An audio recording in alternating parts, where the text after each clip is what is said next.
เพราะเราจะคัดมากครับเราจะไม่เอาบุคคลเหล่านี้มาเป็นเสนียดจันไรอยู่ในบ้านเราเนาะนะครับบ่ให้มันเกิดความบอกยังไงว่าคนลักษณะนิสัยแบบนี้นี่เราไม่เอามาอยู่ไว้ในบ้านก็คือก็บล็อกทิ้งไปก็ให้เขาไปอยู่กับกลุ่มของเขาที่มีนิสัยใจคอคล้ายกันเกิดอีหยังขึ้นกับการไล่สดของครอบครัวศรีวิไลพอผู้ได้ออกมาเฮ็ดคลิปเคลื่อนไหวขอบบุญขอบคุณ FC คุณภาพของบ้านศรีวิไลช่วยกันร่วมแรงร่วมใจผลักดันพวกที่มาปั่นป่วนให้มันออกจากกลุ่มไล่สดมื้อคืนนี้ไป ทักทายสบายดี FC แฟนคลับทุกท่านก็แล้วกันมาพบมาพ้อกันมื้อนี้มาซ่าแหน่จักหน่อยหนึ่งตอนเริ่มเฮ็ดคลิปตอนนี้ก็10โมงเข้าไปแล้วท่านผู้ชม FC แฟนคลับก็ต้องขออภัยกะแล้วกัน เพราะว่าติดภารกิจอีหยังบางอย่างจึงเฮ็ดให้เฮามาซ่าแหน่จักหน่อยหนึ่งเนาะพบพ้อกันคลิปนี้ก็ยังอยู่ในช่วงระยะเวลาข่าวข้อมูลข่าวสารเกี่ยวกับน้องธิดาลาวเกี่ยวกับบ้านศรีวิไลเช่นเก่าเช่นเคยเนาะช่วงนี้ก็จะเห็นว่าเป็นช่วงที่ชื่นชมFC แฟนคลับพ่อแม่ผู้ที่คอยติดตามบ้านศรีวิไลผู้ที่คอยติดตามน้องธิดาลาวนั่นเองเรื่องราวที่มันเกิดขึ้นมื้อคืนนี้กับท่านผู้ชมเนาะพอผู้ศรีวิไลก็ออกมาบอกว่าได้เดินทางไกลจากงานวัดแล้วก็รีบมุ่งหน้าเข้ามาที่พักเอ่อเข้ามาที่พักก็บ่ได้พักผ่อนหย่อนใจพอปานใดแล้วก็รีบไปเฮ็ดรีบไปเฮ็ดไปตั้งเครื่องทรงไปตั้งเครื่องเสียงอีหยังต่างๆแล้วก็รีบไปอ่าตั้งไลฟ์สดเนาะไลฟ์สดไปไลฟ์สดมาก็มี FC แฟนคลับเข้ามาประกอบคำคิดคำเห็นมี FC แฟนคลับเข้ามาเบิ่งเข้ามาชมเหมือนทุกๆครั้งเหมือนแต่ละคืนในการไลฟ์สดนั่นแหละเนาะแต่งองค์ทรงเครื่องน้องธิดาลาวก็ใส่ชุดสีแดงใส่ทรงขายาวเนาะเมื่อคืนนี้ก็ได้ในช่วงขณะที่ไลฟ์สดอยู่มันจะมีคนหนึ่งเนาะมันจะมีคนหนึ่งพอผู้ศรีวิไลว่าอาจจะเป็น FC ตัวจริงติดตามมาดนหรือว่าอาจจะเป็นโตป่วนอันนี้ค่อยก็บ่ฟันธงท่านผู้ชมเนาะเพราะว่าการที่เป็น FC นี่หลายคนนี่มีความคิดความอ่านที่แตกต่างกันเนาะความคิดความอ่านที่แตกต่างกันแต่ว่าการไปคอมเมนต์พอผู้ศรีวิไลบอกว่าบ่ได้คอมเมนต์แต่ข้างเดียวเลยคือพยายามทะเลาะวิวาทแหมคือเพิ่นคอมเมนต์มานี่เพิ่นจะเขียนเนื้อในใจความมานี่อยากให้ทาง FC แฟนคลับของบ้านศรีวิไลเข้าไปตอบโต้เข้าไปด่าเข้าไปก่อพิษในเมื่อคนนี้เข้าไปด่าคนนั้นเข้าไปด่ามันก็จะแย่เข้าไปติ๊กๆแย่เข้าไปติ๊กๆมันจะกลายเป็นฟองสบู่แตกจากเดิมที่มันอยู่ในกรอบเนาะนี่ปุ่มเป้านี่นะเนาะเออปุ่มเป้าที่มันเบ่งเฮาสูบแก๊สสูบลมเข้าไปเบ่งแล้วนี่อยู่แล้วมันพยายามไปแง่ๆๆๆเพื่อให้สีวิไลนี่เป็นเพิ่งแตกคางออกไปถล่มมันนู่นนั่นนี่แต่ยังใครว่าพอผู้ศรีวิไลว่าเป็น FC ที่มีคุณภาพสามารถเบิ่งการไก่ออกได้ร่วมแรงร่วมใจกันเออคนเหล่านี้เฮาจะบ่ให้ค่าเฮาจะบ่ให้ค่าเฮาจะบ่ไปเกาะทะเลาะวิวาทกับมันว่าซั้นเดะโอ้โฮนี่ๆๆๆสมัยก่อนนี่เนาะมันก็เกิดแบบนี้แหละ FC แฟนคลับก็ไปถล่มด่ากันมีผู้หนึ่งมาเปิดประเด็นหัวเรื่องแล้ว FC ส่วนใหญ่ก็สิตามไปด่ากันคือเคยเกิดประเด็นเรื่องตอนไปขึ้นวงใหญ่วงหนึ่งนั่นแหละมีคนหนึ่งมาเปิดประเด็น FC แฟนคลับหลายคนก็คอยตามกันไปแต่พอผู้ศรีวิไลตัดสินปัญหาคือหยังคือข้อยเคยเฮ็ดคลิปมาก่อนแล้ว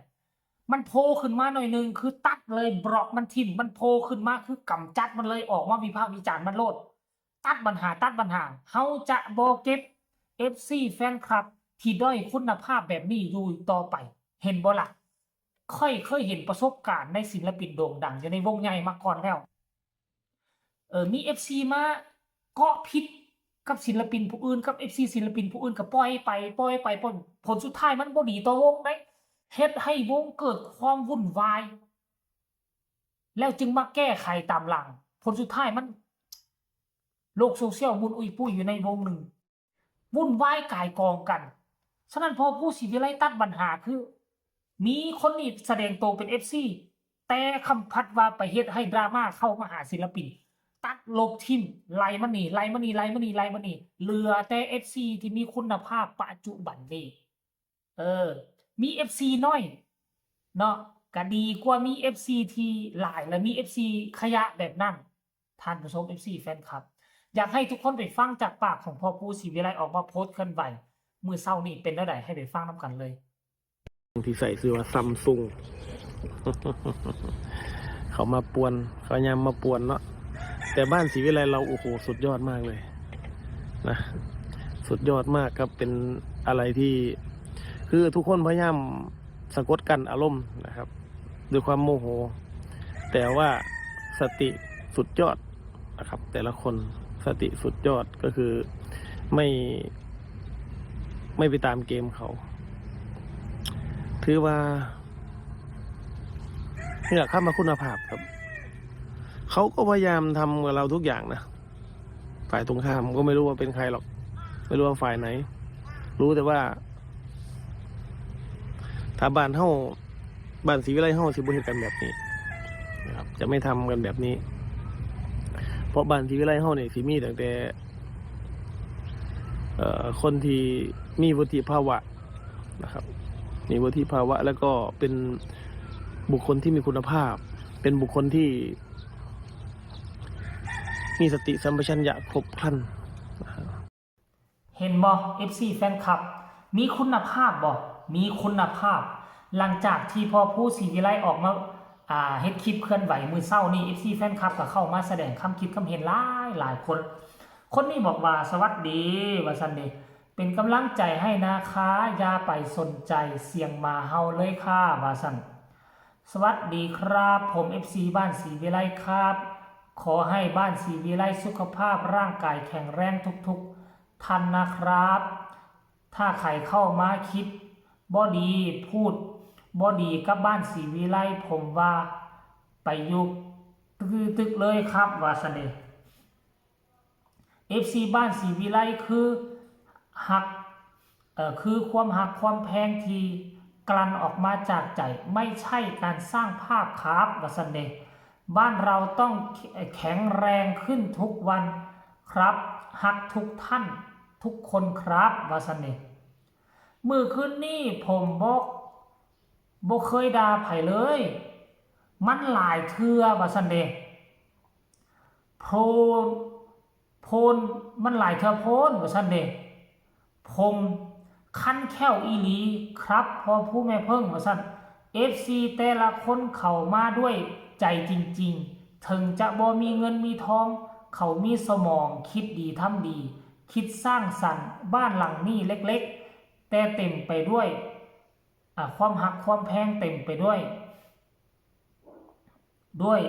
มีคุณค่ามีคุณภาพ